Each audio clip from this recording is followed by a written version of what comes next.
संसारे जीवना भाव मरणो तालवा करुणा करे।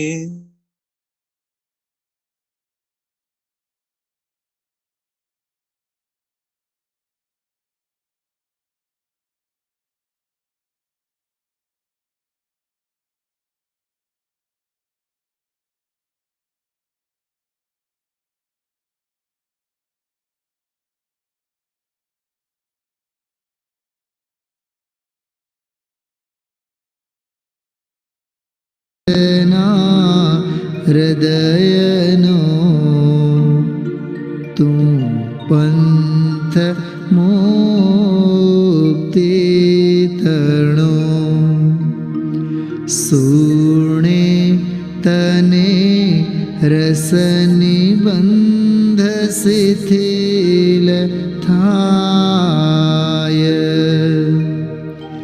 जाने तने हृदय ज्ञानी तणा जनाय तू रुचतां जगतनी रुचियाळ से सो तू रिझतां सकल ज्ञायक देव रीझे बनाओ पत्र कुंदनना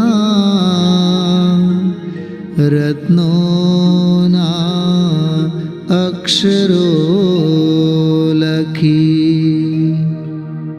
तथापि कुंद सूत्रोना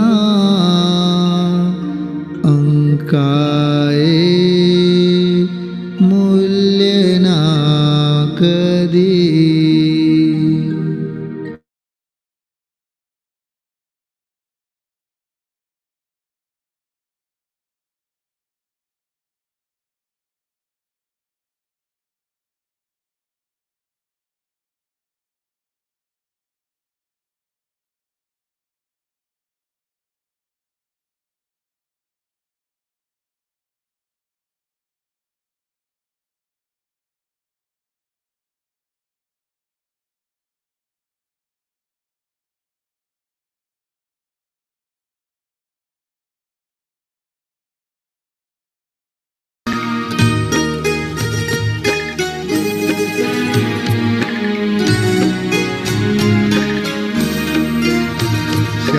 वाद नय षट द्रव्य गुण पर्याय और प्रमाण का जड़ कर्म चेतन बंध का अरु कर्म के अवसान का कहे कर स्वरूप यथार्थ जग का जो किया उपकार है उसके लिए जिन वाणी माँ को वंदना शत बार है उसके लिए जिन वाणी माँ को वंदना शत बार है वंदना शत बार है वंदना शत बार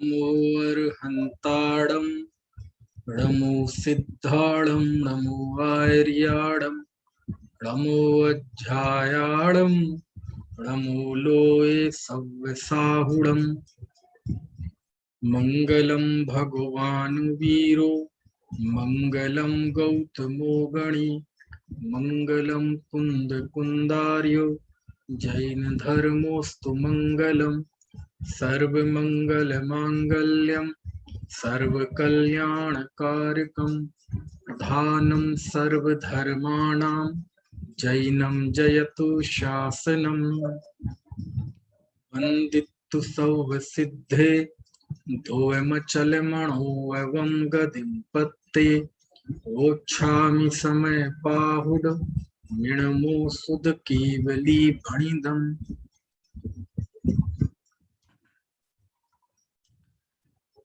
समय सार कर्ता कर्म का प्रसंग चल रहा है, इसमें आश्रमों से कैसे भेद विज्ञान करना, आश्रमों से कैसे शुद्धात्मा को जानना, ये विषय चल रहा है। 72वीं गाथा में ज्ञान से, भेद ज्ञान से, स्वसंवेदन ज्ञान से आश्रमों से भिन्न स्वरूप के साथ तादात्म्य होने पर कैसे जीव आश्रमों से निवृत्ति करता है, बंध से निवृत्ति करता है, वो बात 72वीं गाथा में कल हम देख रहे थे। एक बार हम 72वीं गाथा पढ़ते हैं और उस पर फिर बात करेंगे। ळादूढ आस्वाणम् असुचित्तं च विविरीय भावं च दुःखस्य कारणं तीय तदोणियत्तिं कुणदि जीवो। क्या अर्थ हुआ? ळादूढ आस्वाणम् असुचित्तं च विविरीय भावं च दुःखस्य कारणं तीय तदोणियत्तिं कुणदि जीवो। कि ये जो आश्रव भाव है, आश्रव भावों की असुचिता, विपरीतता और दुख का कारणपना, ऐसा जानकर जीव उससे निवृत्ति करता है, यानी उससे दूर होता है। ये बात आचार्य ने 72वीं गाथा में की। तो इसमें आश्रमों की असुचिता, आश्रमों की विपरीतता और आश्रमों दुख के कारण है, ये इन 3 बातों को कल हमने जाना था। चूंकि ये भेद विज्ञान का प्रसंग है और भेद विज्ञान में 2 चीजें तो होती ही हैं, है ना, लेकिन 2, क्योंकि भेद विज्ञान करने में कम से कम 2 तो चाहिए। किसी में भेद करना है तो 2 तो चाहिए, लेकिन 2 तो चाहिए ही चाहिए, ये बात तो तय है। लेकिन इसमें एक और बात है कि उन 2 में एक स्वयं होना चाहिए, है ना। 2 परद्रव्यों में भेद विज्ञान नहीं करना, वो तो जीव को अनादिकाल से है ना, है।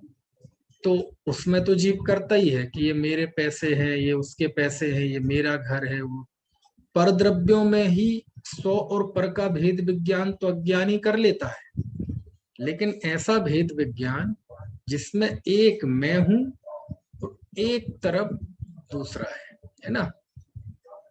तो ऐसा जो भेद विज्ञान है, उस भेद विज्ञान की यहाँ बात है। तो आश्रयों से कैसे भेद करना कि आश्रय असुचि है और मैं सुचि हूं, यानी सुचि मतलब पवित्र और असुचि मतलब अपवित्र, ठीक है। आश्रय विपरीत भाव है, विपरीत है। क्यों? क्योंकि मैं चेतना वाला हूं और वो अचेतन है। और तीसरा, आश्रय दुख के कारण है और मैं क्या हूं? मैं सुखमय हूं, मैं दुख का कारण नहीं हूं, बल्कि मैं तो निराकुल लक्षण वाला हूं, सुख से बना हुआ हूं। इस तरह आश्रमों से भेद विज्ञान जब होता है तो वह जीव, है ना, आश्रमों से निवृत्त हो जाता है और फिर वह उसको नहीं करता है। यानी कुल मिला के बात यह है कि जब जीव ज्ञान रूप परिणमन करता है, स्वसंवेदन ज्ञान रूप परिणमन करता है, तो ऐसा जीव आश्रमों से निवृत्ति करता है, उस जीव के बंध का निरोध हो जाता है। अब यहाँ जो ज्ञान की बात है, अभ्यास दशा में गाथाओं के जरिए तो हम अभ्यास करते हैं। मैं बार बार बताता हूं कि दो काल होते हैं, एक अन्वेषण काल और एक आराधना काल। अन्वेषण काल में तो हम सोचते हैं, विचार करते हैं, गाथा सूत्र पढ़ते हैं, है ना। इसमें निर्बल युक्ति कौन है, प्रबल युक्ति कौन है, ये सारी चीजें हमारे मन में चलती हैं। तो ये तो अन्वेषण काल है। लेकिन इस गाथा में जो बात है वो अन्वेषण काल की बात नहीं है, वो आराधना काल की बात है ना। अज्ञान दशा में होने वाला जो अन्वेषण है, अथवा अज्ञान दशा में होने वाला जो तत्व विचार है, हम सीखते हैं, है ना, विकल्पात्मक ज्ञान में चीजों का निर्णय करते हैं, ये उसकी बात नहीं है ना। ये स्वावलंबन ज्ञान, जो ज्ञान आश्रयों को स्वयं से भिन्न जानकर स्वयं को भिन्न जानता है, स्वयं को भिन्न मानता है और स्वयं को भिन्न अनुभव करता है। जहां ज्ञान की बात आए शास्त्र में, यानी समय सार में, तो वहां जानने के साथ साथ मानना भी है और उस रूप परिणमन करना भी है ना। ऐसा ज्ञान, क्योंकि वही ज्ञान निवृत्त करता है दुख से, जिस ज्ञान के साथ श्रद्धा हो और जिस ज्ञान के साथ परिणमन। तो ऐसे स्वसंवेदन ज्ञान के द्वारा यह जीव निवृत्ति कर देता है, किसकी, आश्रव भावों की। ठीक है, यानी ज्ञान के बिना कोई कितना ही कुछ कर ले, क्रिया से आश्रव से भिन्नता नहीं होगी। और कोई जान मात्र ले लेकिन स्वसंवेदन पूर्वक न जाने, न माने, उस रूप परिणमन न करे, तो ऐसे ज्ञान से भी निवृत्ति नहीं होगी, है ना।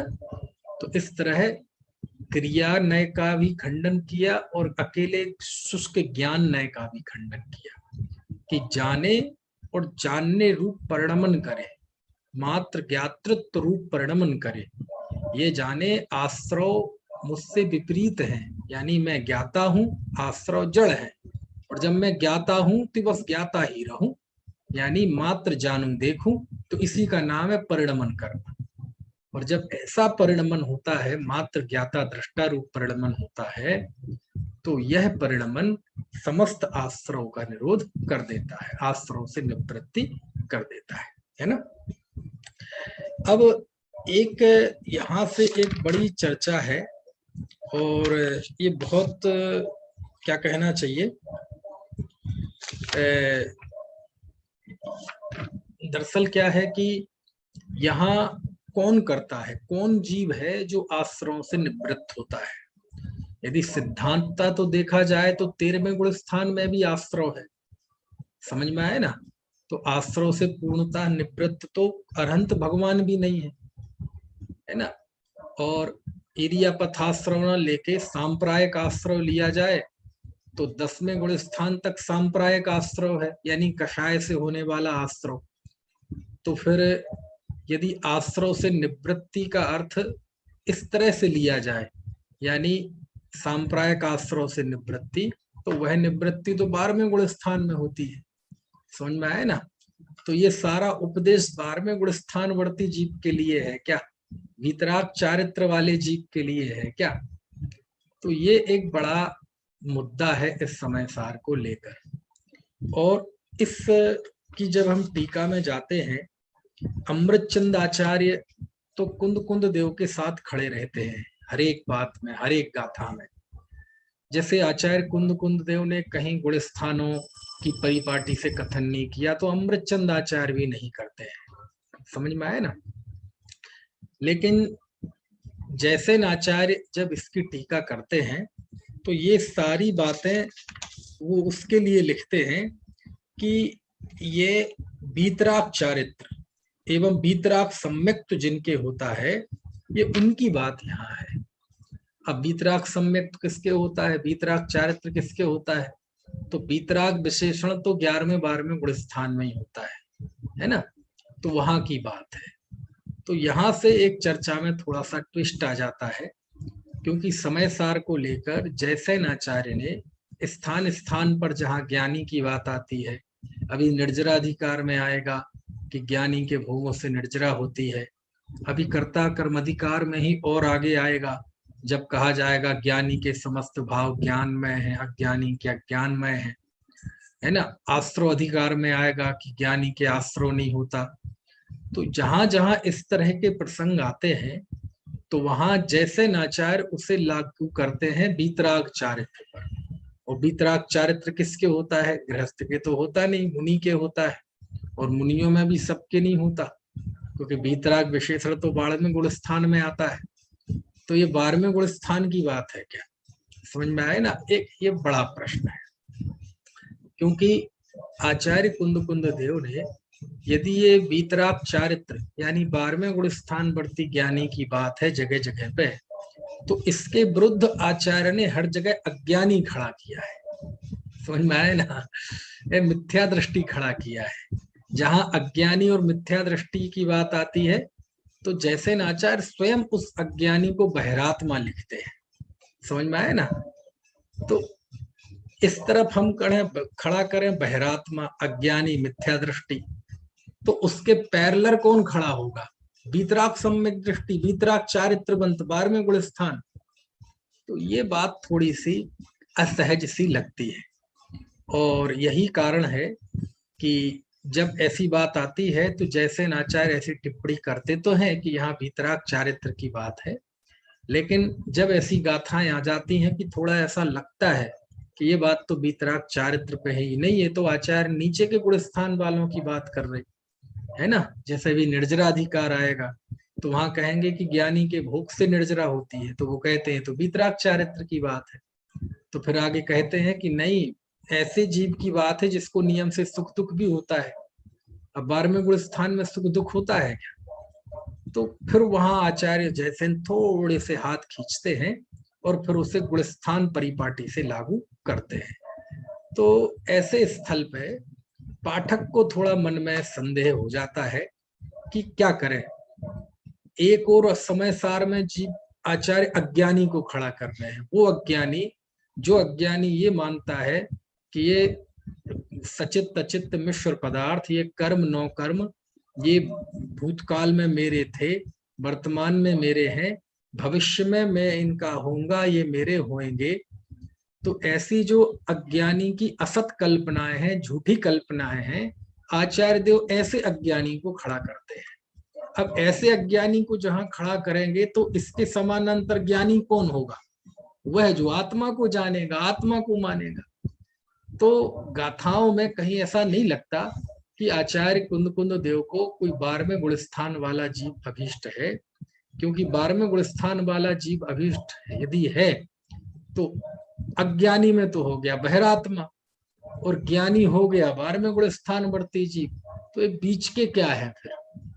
यानी कुल मिला के ये है कि समय सार में ना गृहस्थों की बात है और ना मुनियों की बात है। समझ में आए ना? इसमें मुनियों की भी है तो कौन से 12वें गुण स्थान वर्ती जीव की? समझ में आए ना?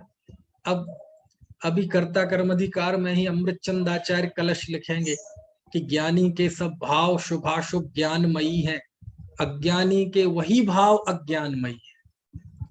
अब शुभाशुभ भाव अज्ञानी के हैं वो तो अज्ञान में है, और यदि वही शुभाशुभ भाव ज्ञानी के हैं तो वो ज्ञान में है। अब 12वें गुण स्थान में होते हैं शुभाशुभ भाव। तो ये एक बड़ा मसला है। समझ में आया ना? निर्जराधिकार में सम्यक दर्शन के 8 अंगों का वर्णन किया, निःशांकित निःकांक्षित। उपगुहन अंग में लिखा है जो सिद्ध भक्ति जुत्तो, जो सिद्धों की भक्ति से युक्त है। अब यदि ये 12वें गुण स्थान वर्ती जीव सम्यक दृष्टि की बात है तो 12वें गुण स्थान में बंद बंधक भाव होता है क्या? 12वें गुण स्थान में होता है बंद बंधक भाव, सिद्धों की भक्ति का भाव है वहां। तो कहने का आशय यह है कि ऐसी स्थिति में पाठक के अंदर थोड़ा सा मन में संदेह हो जाता है कि आखिर समय सार में ज्ञानी सम्यक दृष्टि कौन है। तो आगे जो जो बात आएगी, जो जो स्थल आएगा, मैं वहां सारी बातें स्पष्ट करूंगा। लेकिन जयसेन आचार्य के बाद आज से लगभग 200 साल से भी पहले पंडित जयचंद जी छावड़ा हुए, और मैंने 1-2 बार कहा भी शायद कि गुरुदेव श्री की व्याख्याओं में जो क्लियरिटी थी वो पंडित जयचंद जी की देन है।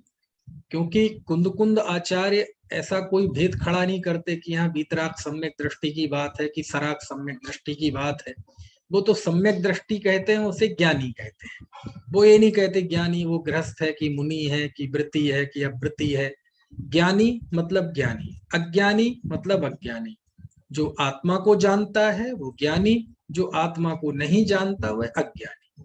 कुंद देव इससे आगे नहीं जाते, समझ में आए ना। इससे ज्यादा उन्हें सरोकार भी नहीं है और इस तरह के भेद में वो पढ़ना भी नहीं चाहते, क्योंकि यहाँ तो कुंद देव अज्ञानी को आत्मा दिखाना चाहते हैं। आप बताओ, यदि वो चौथी गाथा में कहते हैं आचार्य, चौथी गाथा में कि जीव ने काम भोग बंध की कथा बहुत सुनी, परिचय किया, अनुभव किया, इसलिए उसके लिए है ना वही सुलभ है ना, और पर से भिन्न एकत्व की चर्चा उसके लिए दुर्लभ है।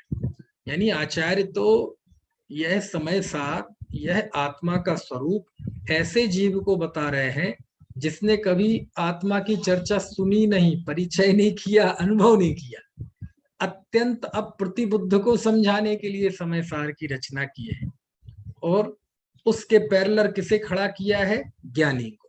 अब वो ज्ञानी कौन सा है? तो यहाँ पर इस गाथा की टीका में, भावार्थ में, पंडित जयचंद जी छावड़ा की जो वचनिका है, उन्होंने इस बात को यहाँ स्पष्ट किया है।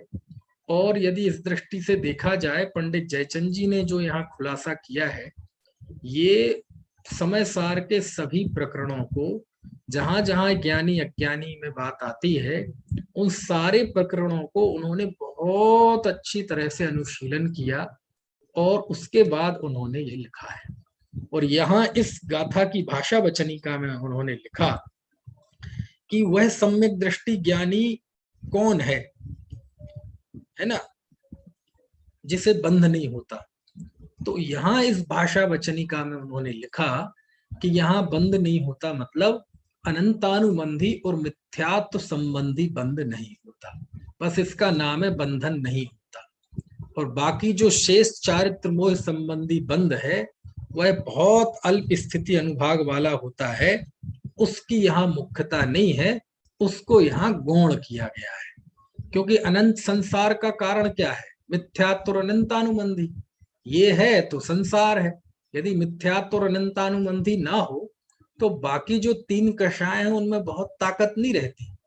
यदि जीव सम्यक दृष्टि हो जाए, अनंतानुबंधी कषाय का क्षय कर दे, तो या तो उसी भाव से मोक्ष जाएगा, और अधिक से अधिक चौथे भाव में तो मोक्ष जाता ही जाता है यदि क्षय कर दे तो।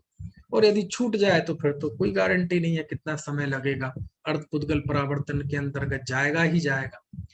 कहने का आशय ये है कि असल संसार जो है वो तो मिथ्यात्व और अनंतानुबंधी का है ना। बाकी जो संसार है तो वो तो इतना है कि जैसे आप समुद्र में एक बूंद डालें, छोटी उंगली डालें एक कनिष्ठिका, है ना, और बूंद समुद्र में ऐसी उंगली डालें, छोटी उंगली कनिष्ठिका, और उसको निकालें तो कितना पानी आ जाएगा उस उंगली में?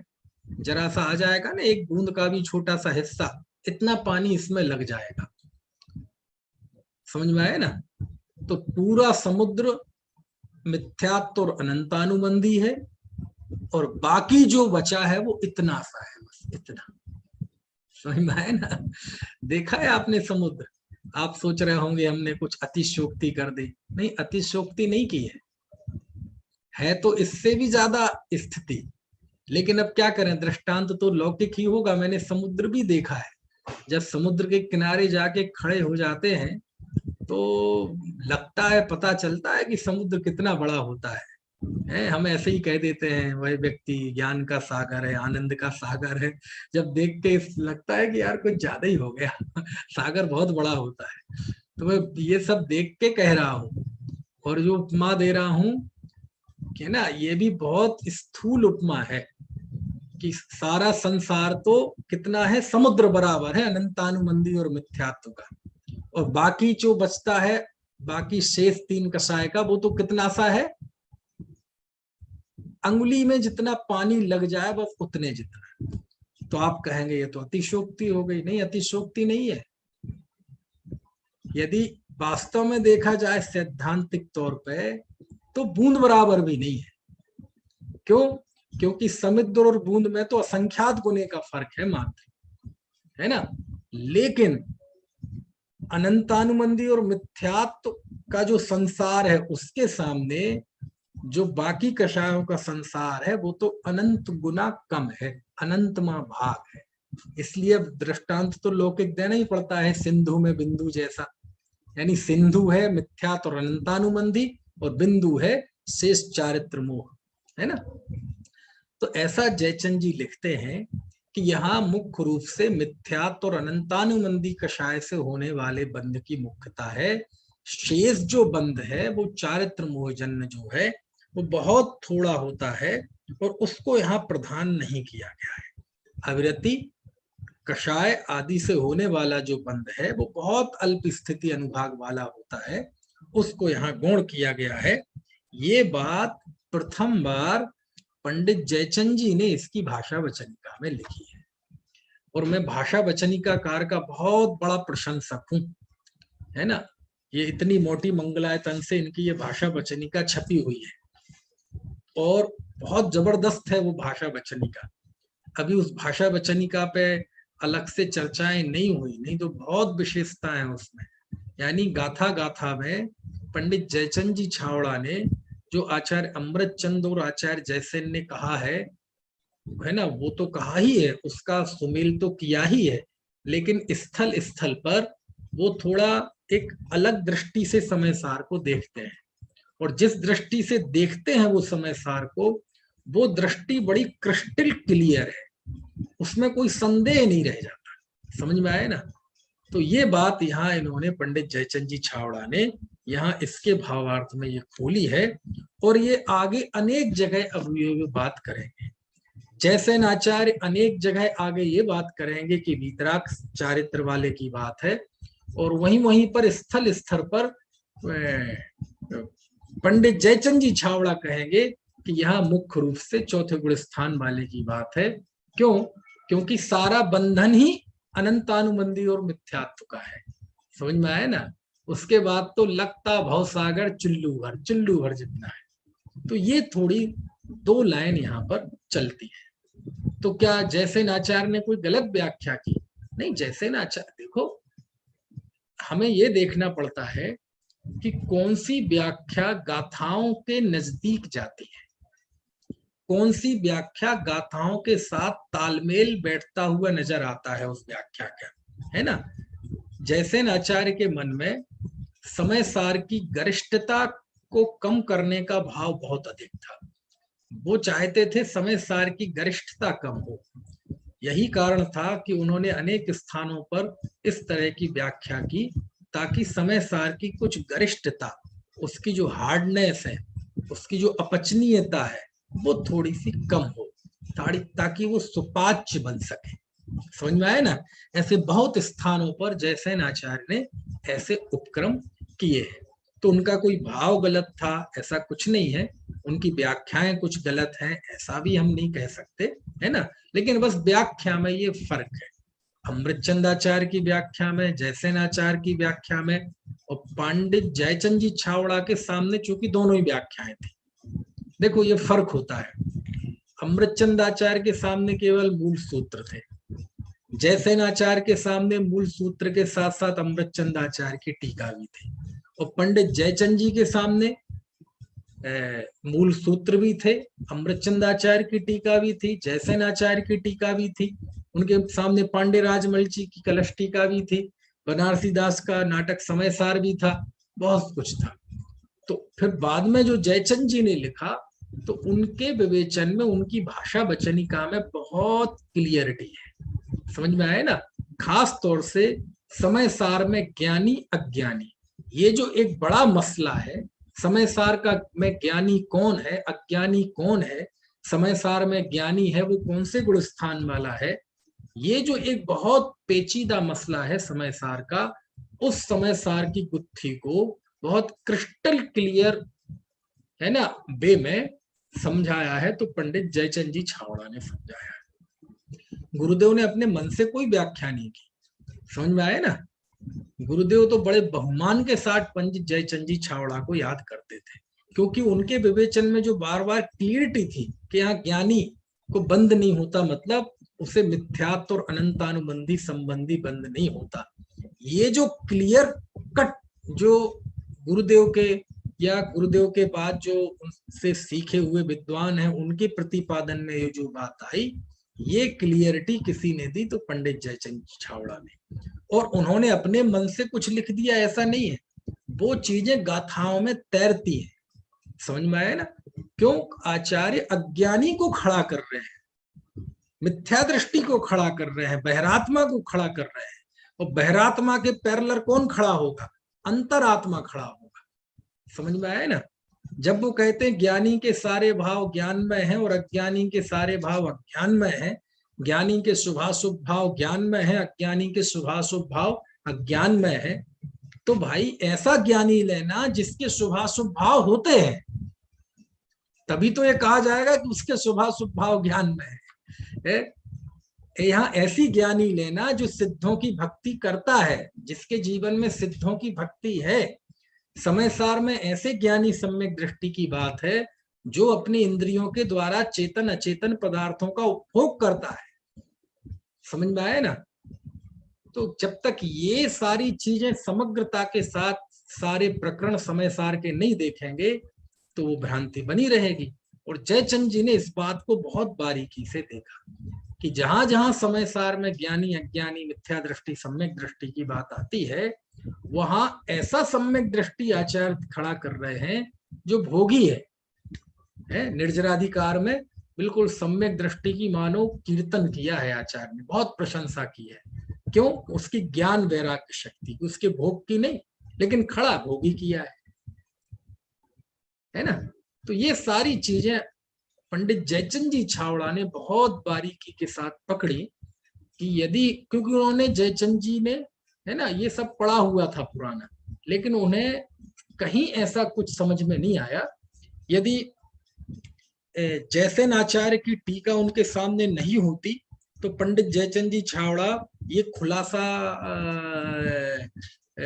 करते, मुझे ऐसा नहीं लगता।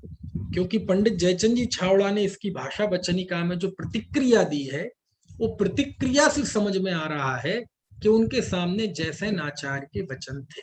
कैसे?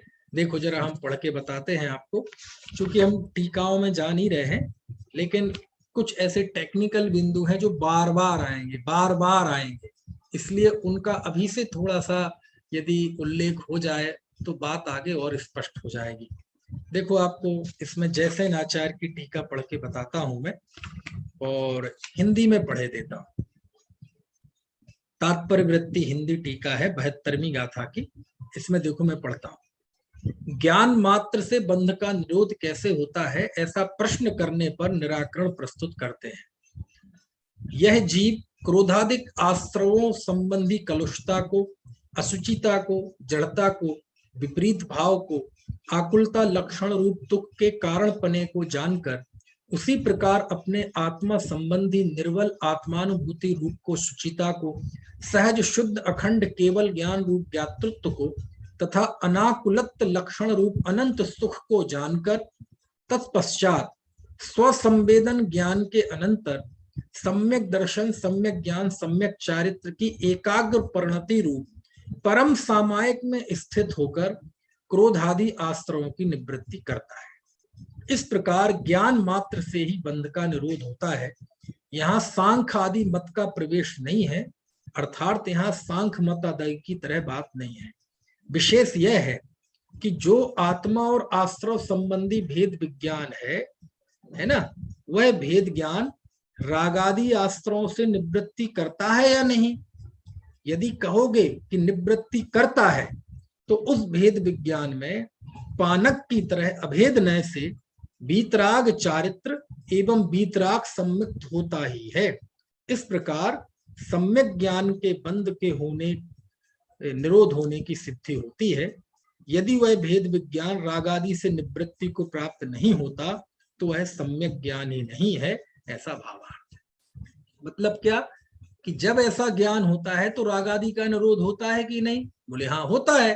तो होता है तो जीव वीतरागी होता है, क्योंकि राग आदि का निरोध होना मतलब वीतरागी है। इसका मतलब इस गाथा में वीतराग चारित्र की बात है, ऐसा जयसेन आचार्य लिखते हैं। अब पंडित जयचंद जी क्या लिखते हैं, तो देखो ये भावार्थ है।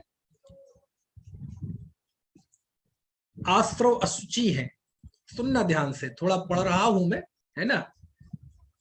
जड़ है, दुख के कारण है, और आत्मा पवित्र है, ज्ञाता है, सुख स्वरूप है। इस प्रकार लक्षण भेद से दोनों को भिन्न जानकर आश्रवों से आत्मा निवृत्त होता है और उसे कर्म का बंधन नहीं होता। आत्मा और आश्रवों का भेद जानने पर भी यदि आत्मा आश्रवों से निवृत्त न हो तो वह ज्ञानी नहीं है किंतु अज्ञानी है। यहां कोई प्रश्न करे कि अविरत सम्यक दृष्टि को मिथ्यात्व और अनंतानुबंधी प्रकृतियों का तो आश्रव नहीं होता, किंतु अन्य प्रकृतियों का तो आश्रव होकर बंद होता है, इसलिए उसे ज्ञानी कहना या अज्ञानी कहना। समझ में आया ना? प्रश्न समझ में आया? जैसे आचार्य कह रहे हैं कि आचार्य कुंद देव इस गाथा में कह रहे हैं कि ऐसा जो भेद ज्ञान करता है वह आश्रवों से निवृत्ति करता है। इसका मतलब यदि भेद ज्ञान करेगा और उसे आश्रवों से निवृत्त नहीं हुआ तो फिर वो ज्ञान हुआ कि नहीं हुआ? बोले नहीं, वो तो ज्ञान नहीं हुआ।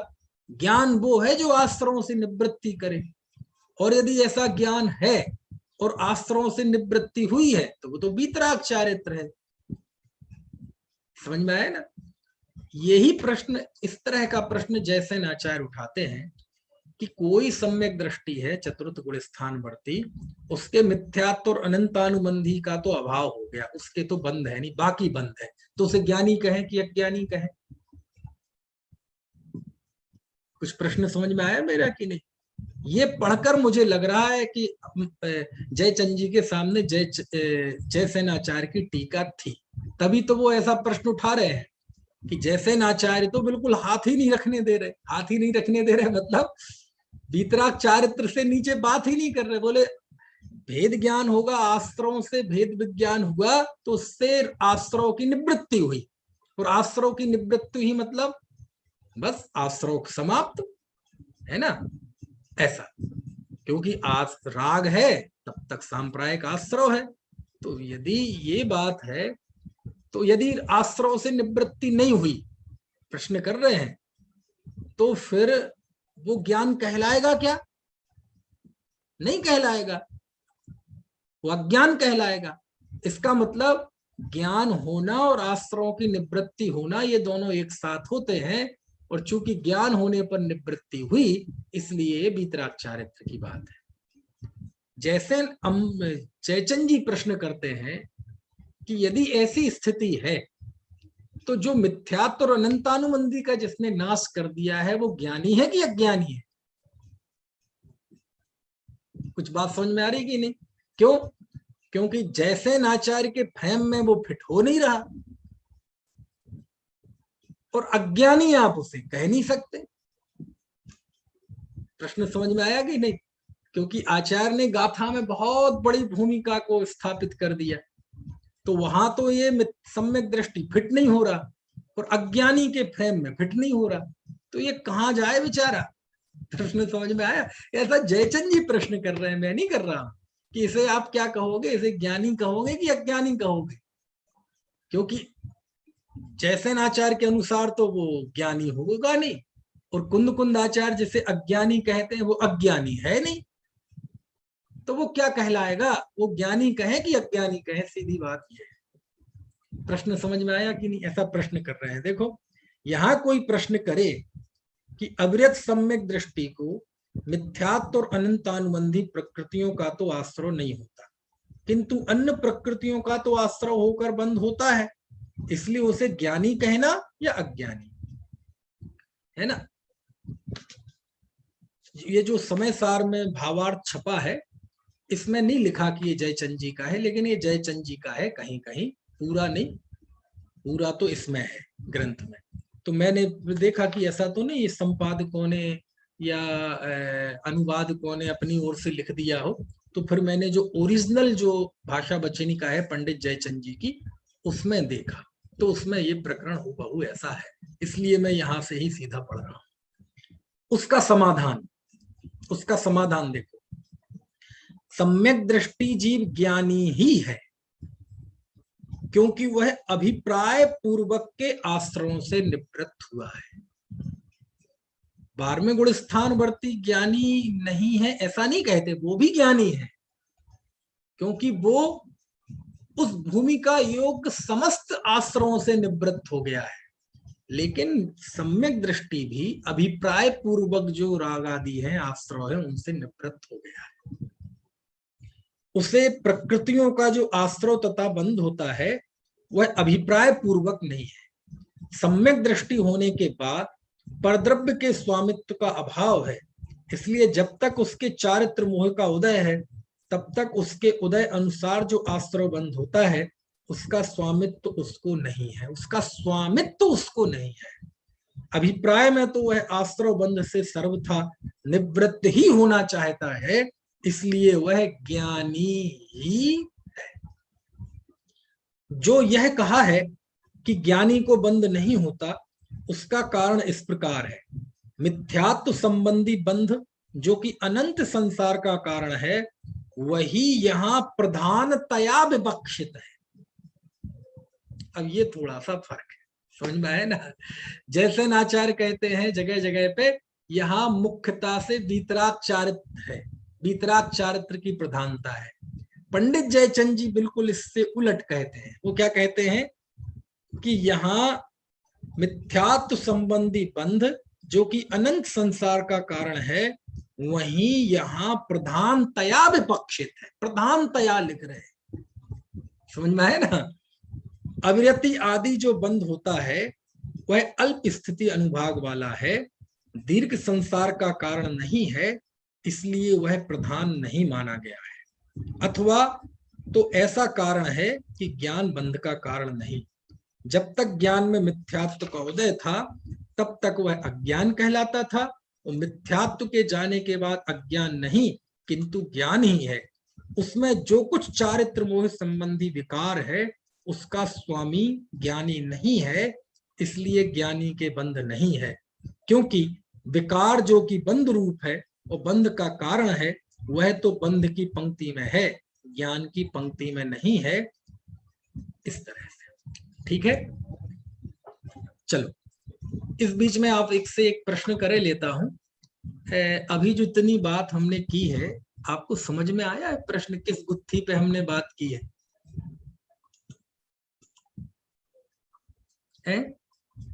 ईमानदारी से बता ना, हम जिस मुद्दे पे बात कर रहे हैं ना ये बहुत बड़ा मुद्दा है, समय सार को लेकर एक दूसरे पे तलवारें खींचने जैसा मुद्दा है, समझ में आया ना। इसलिए मैंने ये सब पढ़ के बताया है। चलिए तो पहले तो मैं ये जानना चाहता हूं कि आपको प्रश्न और उसका जवाब समझ में आया कि नहीं। प्रश्न देखो एक बार मैं फिर से समझा दूं, उदाहरण नहीं दूंगा, उदाहरण ढेर है शास्त्रों में इस बात के लिए। कुंद आचार्य स्वयं देंगे इस बात को उदाहरण समझाने के लिए। निर्जराधिकार में 3 गाथाओं में 3 उदाहरण दिए हैं लगातार, एक जहर का, एक शराब का, एक प्राकरणिक का। पंडित बनारसी दास जी ने लाइन से कई उदाहरण दिए हैं। आपको पहले मुद्दा समझा दूं क्या है। गाथा में क्या बात लिखी आचार्य ने, आश्रमों को अशुचि, आश्रमों की अशुचिता, विपरीतता और दुखों के दुख कारण रूपता, ऐसा आश्रमों को जानकर जीव उससे निवृत्ति करता है, यानी उससे भिन्न हो जाता है। निवृत्ति करता है यानी वह आश्रय रूप परिणमन नहीं करता। ये यहाँ बात है, ठीक है। अब इतनी बात समझ में आ गई गाथा की। अब आपको पैंच बता रहा हूं, पैंच क्या है। अब आश्रयों से निवृत्ति कहाँ होती है? तो 2 प्रकार का आश्रय होता है, एक इरियापथाश्रय और एक सांप्रायिक आश्रय। इरियापथाश्रय तो भगवान के भी होता है, अरहंत भगवान के। कषाय के बिना जो केवल योग से आश्रय होता है वो कहलाता है इरियापथाश्रय, ठीक है। समझते जाना। पहले एक बार मैं सारे विषय को दोहरा दूं, फिर आपसे पूछूंगा कि इतनी बात समझ में आई कि नहीं, ठीक है। तो कितने प्रकार का आश्रव हो गया? 2 प्रकार का। कौन कौन सा? एक इरियापथाश्रव और एक सांप्रायिक आश्रव। इरियापथाश्रव भगवान के भी होता है, तो उसको तो अभी छोड़ दो, उस आश्रव की चर्चा से यहाँ कोई इंटरेस्ट नहीं है। यहाँ तो कषाय वाला जो सांप्रायिक आश्रव है उसकी बात है, जो कि कषाय से होता है। अब कषाय 10वें गुण स्थान तक कषाय रहती है। कौन से गुण स्थान तक? 10वें गुण स्थान का नाम है सूक्ष्म सांप्राय, और इसके ऊपर फिर कषाय का अभाव है। ठीक है, इसका मतलब यह है कि सांप्रायिक आश्रव कषाय से होने वाले आश्रव 10वें गुण स्थान तक है। ठीक है, यानी 11वें 12वें गुण स्थान में सांप्रायिक आश्रव नहीं है। तो आश्रव से निवृत्त तो कहां हुआ जीव? 12वें गुण स्थान में हुआ। समझ में आए ना? कौन से आश्रव से? कषाय वाला आश्रव। सांप्रायिक आश्रव से निवृत्त कहां हुआ? 11वें 12वें गुण स्थान में। चूंकि 11वां गुण स्थान गिरने का है, इसलिए समझने के लिए भी 12वां गुण स्थान पकड़ते हैं। तो 12वें गुण स्थान में जीव आश्रव से निवृत्त हुआ। ठीक है, यहां तक बात समझ में आ गई। अब आचार्य यहां कह रहे हैं कि ज्ञान से आश्रवों से निवृत्ति कर लेता है। भेद ज्ञान के द्वारा आश्रवों से भिन्नता जानकर वह उससे निवृत्त हो जाता है। तो निवृत्त तो फिर 12वें गुण स्थान में हुआ ना सिद्धांततः।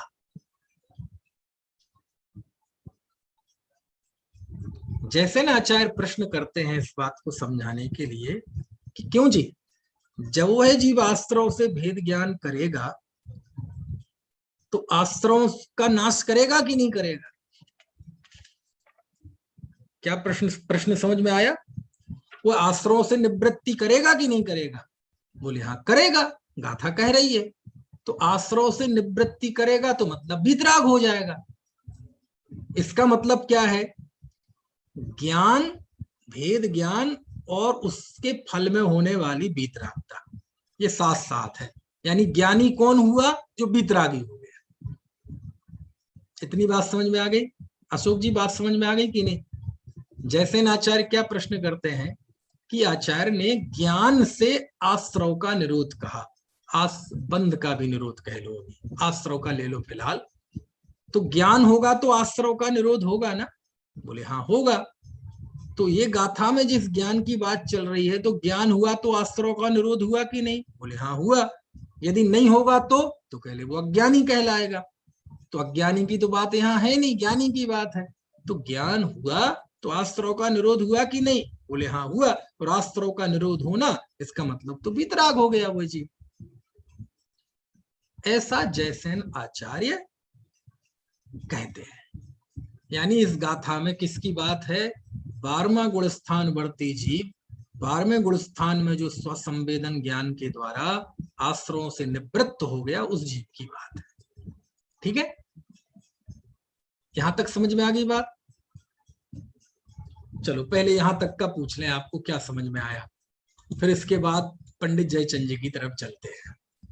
अभी जो जितनी मैंने बात समझाई, जैसे आचार्य ने जो इस गाथा से बात की, वो बताओ क्या क्या बात कह रहे हैं? कौन बताएगा?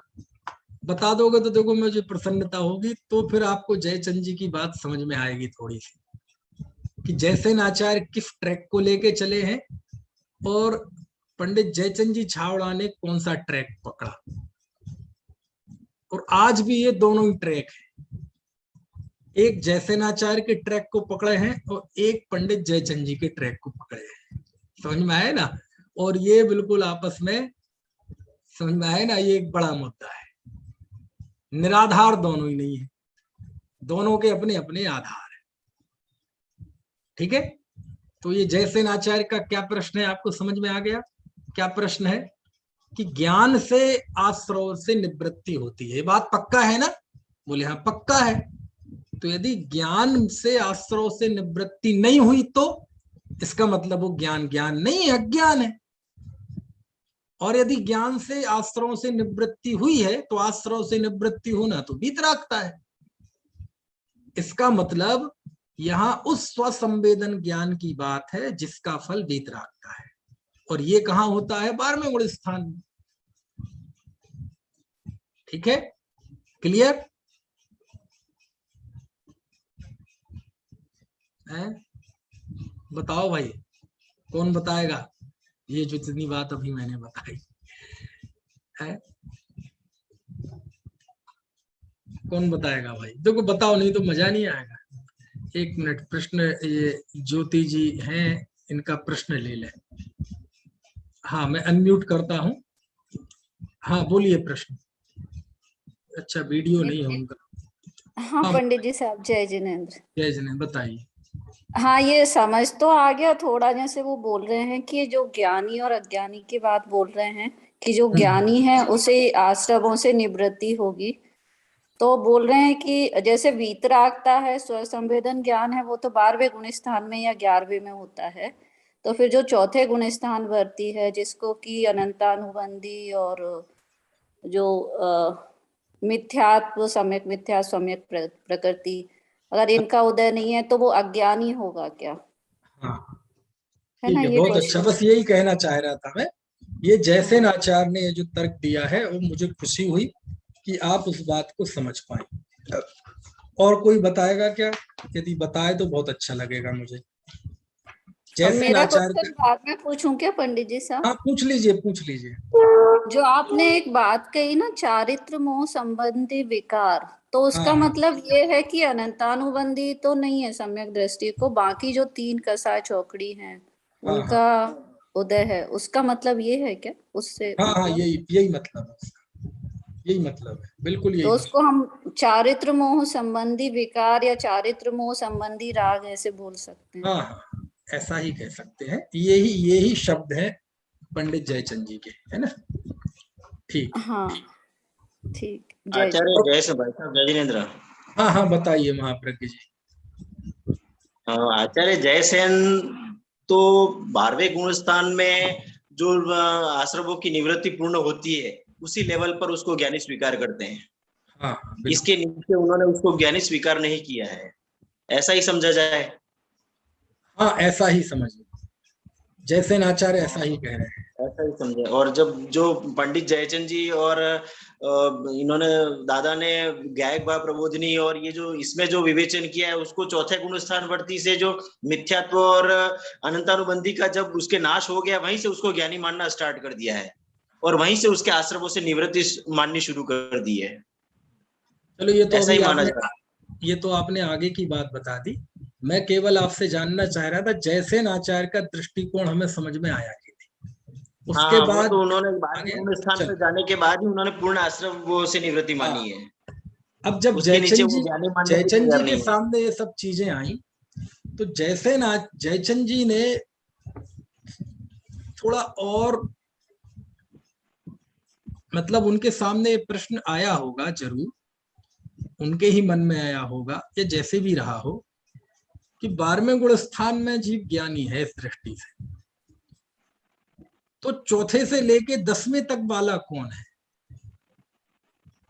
अज्ञानी तो आप कहेंगे नहीं, क्योंकि अज्ञानी को तो बहिरात्मा कह रहे स्वयं। जैसे आचार्य टीका में जगह जगह बहिरात्मा लिखते हैं अज्ञानी को, तो अज्ञानी तो है, मिथ्या दृष्टि है, और ज्ञानी 12वें गुण स्थान वर्ती है। तो चौथे से लेके 10वें तक वालों का क्या करें, इन्हें कहां ले जाएं?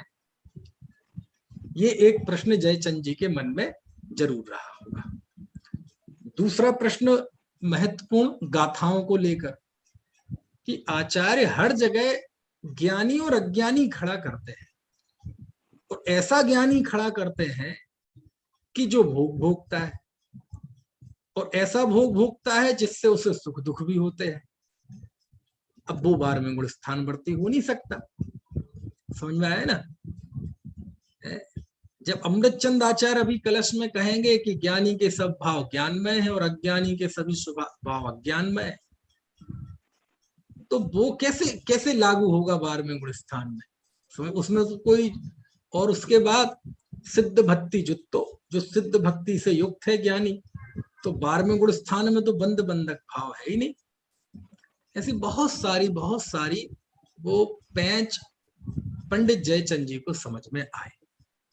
तो वो फिर इस टीका में प्रश्न करते हैं, इसी गाथा की भाषा वचनिका में, कि हमें तो एक बात बताओ जी, सम्यक दृष्टि जीव जिसने अनंतानुबंधी और मिथ्यात्व का नाश कर दिया है, वो कौन है? जैसेनाचार्य की दृष्टि में तो वो ज्ञानी है ही नहीं, और अज्ञानी वो है नहीं। तो हमें तो दो टूक बताओ वो कौन है। ऐसा कौन प्रश्न कर रहे हैं? ये पंडित जयचंद जी का प्रश्न है, भावार्थ में, कि हमें दो टूक बताओ कि वो ज्ञानी है कि अज्ञानी। तो पंडित जयचंद जी जवाब देते हैं, स्वयं प्रश्न करता है, स्वयं समाधान करता है कि वो ज्ञानी है। ज्ञानी क्यों है? नहीं, जघन अंतरात्मा अभी वो बात नहीं है, मतलब है तो अंतरात्मा तो है ही, अभी जघन्य मध्यम उत्कृष्ट भेद खड़ा ना करें अपन, अब जयचंद जी की भाषा में ही बात करें। तो वो कहते हैं वो ज्ञानी है। क्यों ज्ञानी है? वो ज्ञानी इसलिए हुआ है क्योंकि वो अभिप्राय पूर्वक होने वाले आश्रयों से निवृत्त हुआ है। अभिप्राय पूर्वक होने वाले आश्रयों से निवृत्त हुआ है मतलब अनंतानुबंधी और मिथ्यात्व का तो उसने नाश कर दिया है, और जो उसके अभी अविरति आदि जन्य बंध है, भाव है, उसका उसके स्वामित्व नहीं है। वह उन्हें अपना नहीं मानता, उन्हें करने लायक नहीं मानता, है ना, उनसे भेद विज्ञान उसको है, उनकी हेयता का बोध उसे है। इसका नाम है अभिप्राय पूर्वक नहीं करता, है ना। क्यों?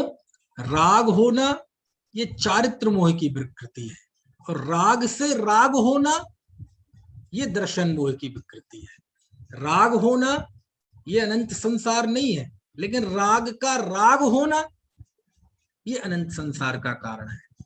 तो उसको राग तो है, लेकिन राग का राग नहीं है। चारित्र का विकार तो है, लेकिन वह चारित्र विकार को अच्छा नहीं मानता, हे जानता है। इसका नाम है कि वो अभिप्राय पूर्वक नहीं करता है। इसलिए जयचंद जी कहते हैं वो ज्ञानी है। समझ में आया ना? वो कौन है? ज्ञानी है। अन्य जगह कहेंगे उसे जघन अंतरात्मा है, भेद करेंगे जघन मध्यम उत्कृष्ट, लेकिन वहां तो अभी दो टूक कहते हैं जयचंद जी की वो ज्ञानी है। यदि टिक मारना है कि वह ज्ञानी है कि अज्ञानी है, तो कहते हैं वो ज्ञानी है। क्यों ज्ञानी है? कि वो अनंतानुबंधी और मिथ्यात्व संबंधी आश्रयों से निवृत्त हुआ है, उतना निवृत्त हुआ है ना, और उतना नहीं है, मैंने बताया ना। बाकी जो चारित्र मोह संबंधी है वो तो बूंद जितना है, मिथ्यात्व और अनंतानुबंधी समुद्र जितना है।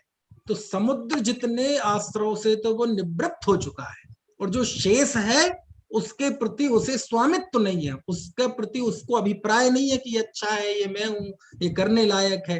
हे बुद्धि है उसके साथ कि ये छोड़ने लायक है। इसलिए उसे कहते, हाँ, इसलिए उसे कहा है कि वो ज्ञानी है। ऐसा पंडित जयचंद जी कहते हैं। अब जयचंद जी से कहें कि फिर जो 12वें गुण स्थान बढ़ती है उसकी यहाँ बात है कि नहीं? बोले हाँ, उसकी भी बात है। समझ में आया ना? उसने समस्त आश्रयों से निवृत्त हो गया है, तो वो तो सबसे सर्वश्रेष्ठ है, उससे बड़ी बात तो कोई हो ही नहीं सकती। लेकिन उसके नीचे के जो ज्ञानी है, जिन्होंने अपनी अपनी भूमिका और अपने अपने गुणस्थान प्रमाण आश्रयों से निवृत्ति की है, आचार्य कहते वो भी ज्ञानी है, वो भी इस गाथा में है। पंडित जयचंद जी कहते हैं कि वो भी इस गाथा में है, वो कहीं गाथा से बाहर नहीं है। क्यों? क्योंकि तुम ज्ञानी में उसे लोगे नहीं, और अज्ञानी में आचार्य लेंगे नहीं, तो तुम ले कहां जाओगे? तो आचार्य कहते वो ज्ञानी है भैया। कौन है? ज्ञानी है। क्योंकि कुंद कुंद देव ने समय सार में जीवों को दो ही तरह से देखा है, कि दुनिया में दो ही तरह के जीव है, ज्ञानी और अज्ञानी। समझ में आए ना? वो समस्त आत्म सन्मुख आत्मज्ञानियों को ज्ञानी कहते हैं। वो किसी भूमिका वाला हो, वो गृहस्थ हो चाहे मुनि हो, इस बात से कुंद कुंद देव को कोई सरोकार नहीं है। वो वृत्ति है अवृत्ति है, इस बात से कुंद कुंद देव को कोई सरोकार नहीं है। यदि वो स्वयं को ज्ञायक आत्मा जानता है, मानता है, बस वो ज्ञानी है। और वो नहीं जानता तो वह अज्ञानी है, भले ही वो द्रव्यलिंगी साधु क्यों ना हो, उन्हें इससे कोई मतलब नहीं है। कुछ बात समझ में आ रही है कि नहीं? तो जयचंद जी को 12वें गुण स्थान बढ़ती जीव ज्ञानी है, उसमें कोई नहीं कहना, वो तो है। समझ में आया ना? उसके नीचे वाले मुनि हैं, वो भी ज्ञानी है, वो भी आश्रयों से अपनी भूमिका के अनुसार निवृत्त है, वो तो है। लेकिन चौथे से लेके जितने भी जीव हैं वो सब अपनी अपनी भूमिका के अनुसार आश्रयों से निवृत्त हुए हैं, इसलिए वो सब ज्ञानी की ही कैटेगरियां हैं, उनमें कोई भी अज्ञानी नहीं। यदि अपन पंडित अपने आचार्य जयसेन स्वामी ने जो कहा कि वीतराग चारित्र वाला जीव भी ज्ञानी है, यदि इसी बात को ही यदि लेके चलेंगे तो 10वें गुण स्थान तक के तो जीव अज्ञानी कहलाए, क्योंकि 10 है ना, श्रेणी वाला भी दिया 8वें 9वें गुण स्थान में, तो कर्मों का आश्रय तो उसके हो रहा है, कषाय भी है अभी उसके, संज्ञाएं भी है, कषाय भी है, संज्ञा भी है, वेद भी है, सब है, तो फिर तो वो अज्ञानी कहलाएंगे। कुछ बात समझ में आ रही कि नहीं?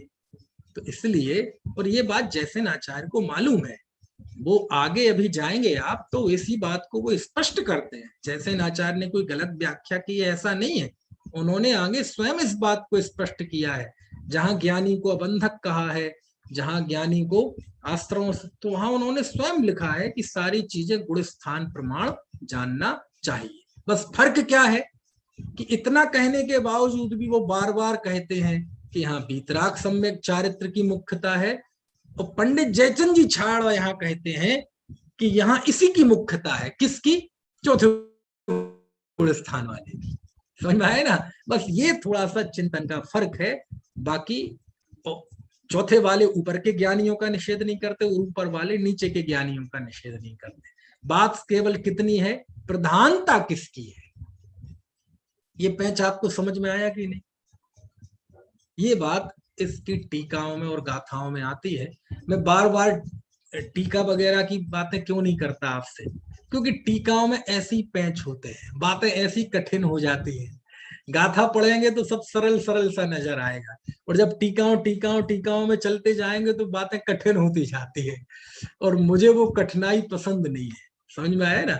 क्योंकि समय सार जीवन में सरलता लाने वाला ग्रंथ है ना, सहजता, सरलता, है ना, मतलब अधिक बौद्धिकता का जब समावेश हो जाता है समय सार में तो उसका भाव पक्ष चला जाता है।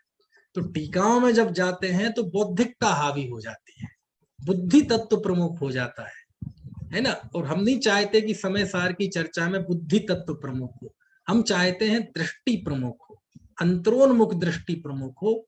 ये अब देखो, आज ही हमने टीकाओं में गए और सबके चेहरे पे हवाइयां उड़ गई उड़ गई कि नहीं उड़ गई? मान लो यदि मैं रोज टीका ऐसे ही पढ़ूं ना तो सब भाग जाओगे आप लोग, है ना। तो खैर, इसलिए अब यहां से हमें थोड़ी सी ये चीज समझना है कि बहुत सारी समय सार के विषय में भ्रांतियां कैसे आई। जैसे यहां तक तो बात ठीक थी, जैसे आचार्य लिखते हैं, क्या लिखते हैं कि यहाँ मुख्य तौर पे वीतराग चारित्र बंध को ग्रहण करना, गौण रूप से गृहस्थ को भी ले लेना, आगे लिखा है गौण रूप से, है ना। तो अब व्याख्याकारों ने क्या किया, आधुनिक व्याख्याकारों ने, यहां तक तो ठीक था। तो आगे बात इससे एक कदम आगे बात कि जैसे आचार्य तो आगे लिखेंगे, अभी इस गाथा में तो नहीं है, टीका में आगे आया है कि वीतराग चारित्रवानों की मुख्यता है और गृहस्थ की चर्चा यहाँ गौण है। तो दूसरे लोग एक कदम आगे बढ़ गए, आचार्य ने तो कहा था गौण है, उन्होंने उसका निषेध कर दिया कि यहाँ गृहस्थों की बात है। इससे एक कदम और आगे गए कि इसमें मुनियों की ही बात है। इससे एक कदम और आगे गए, ये मुनियों की ही पढ़ने की चीज है। इससे एक कदम और आगे गए, गृहस्थों की पढ़ने की नहीं है। इसके एक कदम और आगे गए कि जो गृहस्थ से पढ़ता है वो नरक में कूद जाएगा। समझ में आए ना। और फिर आगे आगे तो इतने आगे बढ़ गए कि मंदिरों से निकाल दो, ये कर दो, वो कर दो। तो ये कैसे एक बात के साइड इफेक्ट होते हैं वो आप इससे समझ सकते हैं। जैसे आचार्य ने लिखा कि यहाँ वीतराग चारित्र वाले को लेना, गृहस्थ की बात यहाँ कौन है, तो वो बात है ना, व्याख्याकारों ने उसका दुरुपयोग अनेक तरह से किया और इस इतने आगे आगे बढ़ते गए कि आज ये हालत आ गई कि बोले समय सार पढ़ना ही नहीं, समय सार छूना ही नहीं, ये तो मुनियों के पढ़ने की चीज है। मुनियों में भी सबके पढ़ने की नहीं है, बहुत जो बहुत विशुद्धि वाले हैं उनको पढ़ना चाहिए। ऐसे ऐसे भी हैं कि समय सार में जो बात है वो तो इस काल में होती नहीं है, पंचम काल में वो बात है ही नहीं। तो उतनी तक बढ़ गए। तो एक बात के क्या साइड इफेक्ट होते हैं वो मुझे समझ में आई। कौन सी बात समझ के? जैसे नाचार्य की टीका को पढ़कर, है ना, कि उन्होंने तो केवल इतना लिखा जगह पे किसी स्थल पे कि यहाँ बीतराग चारित्र की मुख्यता है, गृहस्थ का चारित्र गौण है। इस बात पर उन्होंने इतना झूठ का पुलिंदा बना दिया दूसरे लोगों ने, जबकि जैसे आचार्य स्वयं गुण स्थान परिपाटी से उसे लागू करते हैं। उन्होंने गौण किया था, अगलों ने निषेध कर दिया। गौण कौन होता है? जो होता है वो ही गौण होता है। क्या कहा? मुख्य और गौण कौन होते हैं? जो होती हैं चीजें, उन्हीं में कोई मुख्य और गौण होते हैं। और निषेध, निषेध तो उसका होता है जो दुनिया में नहीं होती है चीज, लेकिन मिथ्या दृष्टि की, मिथ्या मान्यता में जो चीज होती है उसका निषेध होता है। तो निषेध तो मिथ्या धारणा का होता है। गौण कौन होता है? जो होता है वो गौण होता है ना। चलो, अब ये जो आखिरी की बात मैंने कही, मुझे नहीं पता कितनी आप तक पहुंची। चलो, समय हो गया है। आपको कोई प्रश्न हो तो पूछ लीजिए, बाकी की चर्चा कल करेंगे। यदि कुछ समझ में भी ना आया हो तो आप घबराना मत, है ना। आगे बात करेंगे, एक से एक गाथाएं आने वाली है। चलिए, किसी को कोई प्रश्न हो तो पूछ लीजिए।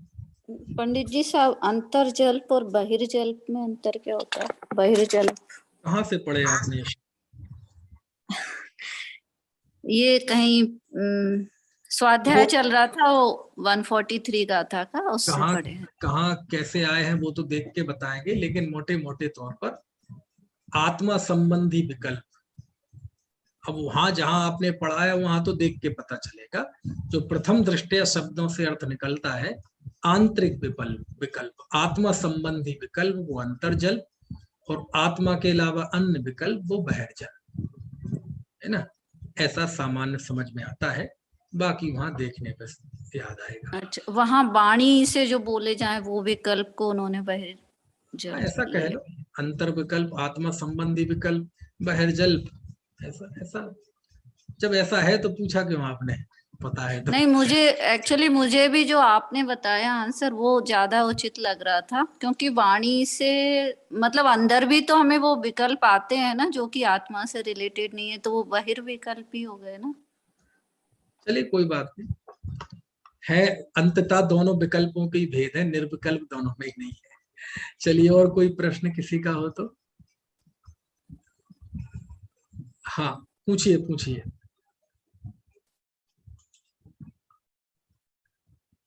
अनम्यूट कर लीजिए आप अपने आप को। हाँ, जय जिनेन्द्र सर। जय जिनेन्द्र। सब ये जो विकल्प सब है, आत्मा का गिनना के मन का गिनना है?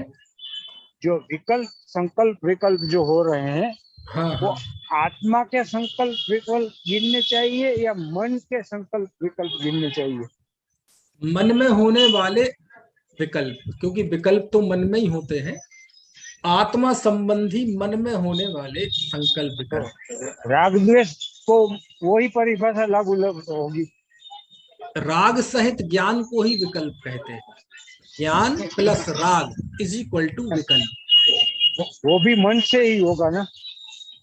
मन में जो ज्ञान का हिस्सा है, अकेला मन जो है ज्ञान का हिस्सा विकल्प नहीं है।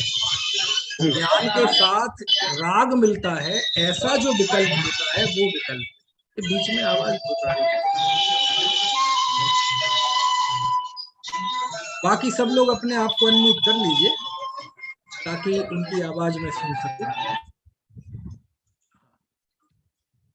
तो विकल्प ना तो केवल राग का नाम है, ना केवल ज्ञान का नाम है।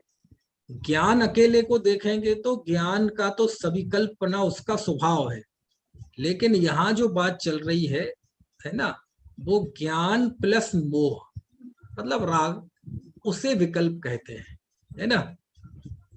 दोनों को मिला के विकल्प कहते हैं। ऐसे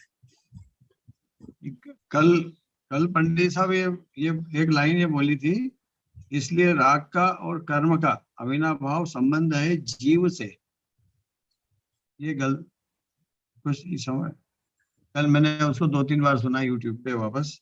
अच्छा, इसलिए राग का और कर्म का अविनाभाव संबंध है जीव से, लेकिन ज्ञान के साथ अविनाभाव संबंध नहीं। इसलिए राग को बोलने आचार्य में ने होगी कर्म के साथ, राग का कर्म के साथ अविनाभाव संबंध है। जीव जहाँ जीव जहाँ से राग है वहाँ वहाँ कर्म है, जहाँ जहाँ कर्म है वहाँ वहाँ राग है। जीव से ये ज्ञान कट के साथ उसका अविनाभाव संबंध नहीं है, ऐसा। हाँ वो ये जीव जीव से निकला होगा, वो ऐसा है। हाँ, जीव से कट कर देना। हाँ हाँ, जीव से नहीं है। ठीक है सर। तो क्योंकि जीव का नेतृत्व करने वाला अपन ने राग खड़ा किया, राग ही ज्ञान खड़ा किया। तो ज्ञान और जीव वो तादात्म्य है। तो ज्ञान का जीव के साथ और जीव का ज्ञान के साथ आपस में इनका तादात्म्य संबंध है। तो उसके साथ राग का बिना भाव संबंध नहीं है ना। तो उससे भेद ज्ञान कराया है। ठीक है, चलिए आज की चर्चा थोड़ी सी कठिन हो गई है ना, कोई बात नहीं, लेकिन समझ में तो आ ही गई होगी। बाकी की चर्चा कल। अनंत धर्मणस्तत्त्वं पश्यन्ति प्रत्यगात्मनः अनेकान्तमयी मूर्तिर्नित्यमेव प्रकाशिता।